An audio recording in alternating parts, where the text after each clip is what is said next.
Trail by Zane Grey, Chapter 25.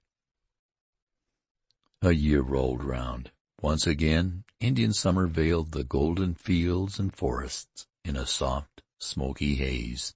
Once more, from the opal blue sky of autumn nights, shone the great white stars, and nature seemed wrapped in a melancholy hush. November the 3rd was the anniversary of a memorable event on the frontier, the marriage of the younger borderman. Colonel Zane gave it the name of Independence Day and arranged a holiday, a feast and dance where all the settlement might meet in joyful thankfulness for the first year of freedom on the border. With the wiping out of Leggett's fierce band, the yoke of the renegades and outlaws was thrown off forever. Simon Girty migrated to Canada and lived with a few Indians who remained true to him. His confederates slowly sank into oblivion.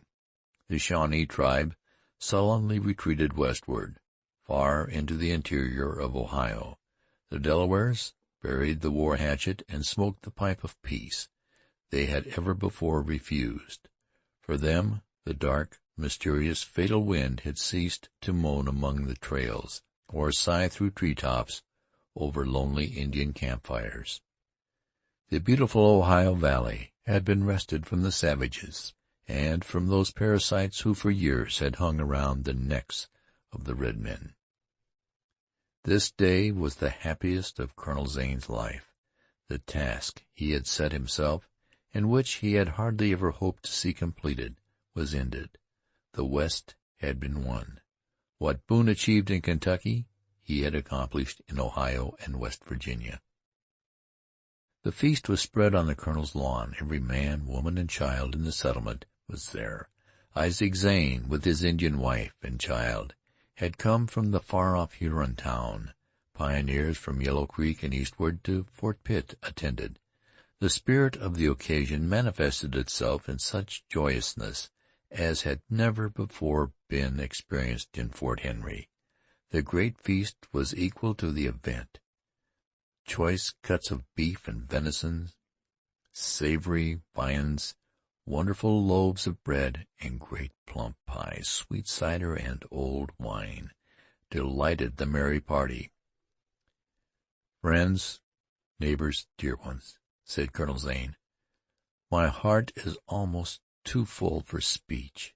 This occasion, commemorating the day of our freedom on the border, is the beginning of the reward for stern labor, hardship, silenced hearths of long, relentless years.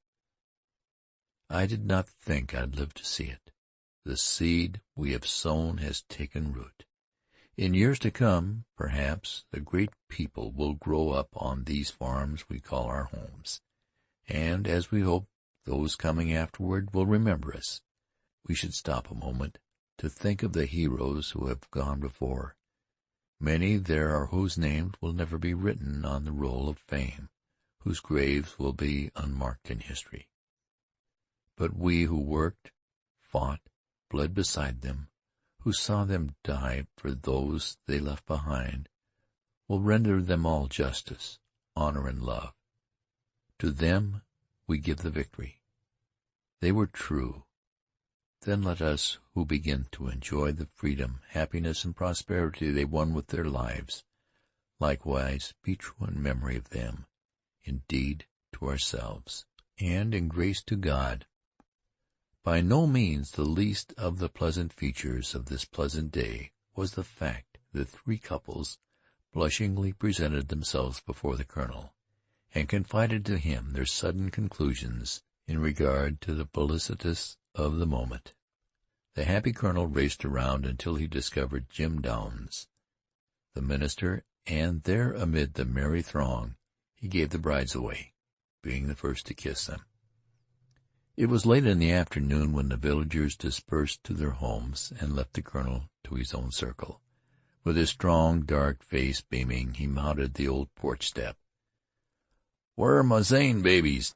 he asked. "Ah, here you are. Did anybody ever see anything to beat that? 4 wonderful babies. Mother, here's your Daniel, if you'd only named him Eb. Silas, come for Silas Jr., bad boy that he is. Isaac, take your Indian princess. Ah, little Maria, with the dusky face. Woe be it to him who looks into those eyes when you come to age. Jack, here's little Jonathan, the last of the bordermen. He, too, has beautiful eyes like his mother's. Ah, well, I don't believe I have left a wish. Unless, suggested Betty with a sweet smile. It might be, he said, and looked at her. Betty's warm cheek was close to his as she whispered, "Dear Eb, the rest only the colonel heard." "Well, by all that's glorious!" he exclaimed, and attempted to seize her. But with burning face Betty fled. "Jack, dear, how the leaves are falling!" exclaimed Helen. "See them floating and whirling. Reminds me of the day I lay a prisoner in the forest glade praying, waiting for you." The borderman was silent. They passed down the sandy lane under the colored maple trees to a new cottage on the hillside. "I am perfectly happy today," continued Helen. "Everybody seems to be content, except you. For the first time in weeks I see that shade on your face, that look in your eyes. Jack, you do not regret the new life?" "My love? No, 1,000 times no," he answered, smiling down into her eyes. They were changing, shadowing with thought, bright as in other days, and with an added beauty. The wilful spirit had been softened by love. "Ah, I know you missed the old friend." The yellow thicket on the slope opened to let out a tall, dark man who came down with lithe and springy stride. "Jack, it's Wetzel," said Helen softly. No words were spoken as the comrades gripped hands. "Let me see the boy," asked Wetzel, turning to Helen. Little Jonathan blinked up at the grave borderman with great round eyes, and pulled with friendly chubby fingers at the fringed buckskin coat. "When you're a man, the forest trails will be cornfields," muttered Wetzel. The bordermen strolled together up the brown hillside, and wandered along the river bluff. The air was cool. In the west the ruddy light darkened behind bold hills. A blue mist, streaming in the valley, shaded into gray as twilight fell. End of chapter 25. Recording by Mike Vendetti, MikeVendetti.com. End of The Last Trail by Zane Grey.